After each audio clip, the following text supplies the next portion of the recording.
现在呢，记者所在的位置呢，就在台东的海滨公园。可以看到，其实现在随着时间越来越晚，风还有浪都是逐渐增强的。不过呢，除了风浪越来越强之外呢，现在随着暴风圈逐渐的逼近，在我后头的云层中间都是有非常多闪电是正在发生的，相当的危险哦。不过就要提醒各位观众了，因为除了呢今天在稍早晚间的时候发布海上陆上警报，本来首当其冲的是恒春半岛地区，但是呢来到现在越晚的时候呢，其实像是屏东还有现在所在位置台东都会陆续的涵盖到这个暴风圈的范围之内。现在呢目前呢是只有兰屿还有绿岛是停班停课的状态，其余地区正常上班上课，但是还是要提醒各位观众，千万是不能掉以轻心，因为现在的海边的风浪呢非常的强之外呢，除了说海边有强浪，现在有闪电之外，明天呢也是会有很多的降雨几率，降雨呢越晚就是会越强。暴风圈目前呢在过去的这个3个小时之内，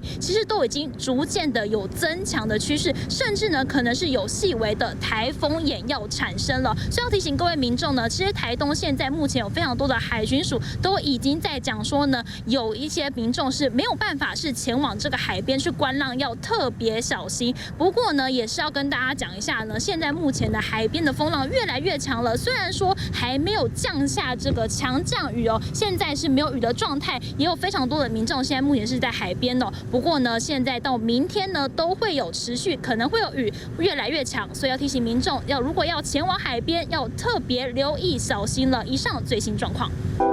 想看最完整的新闻内容，记得下载 TVBS 新闻网 APP。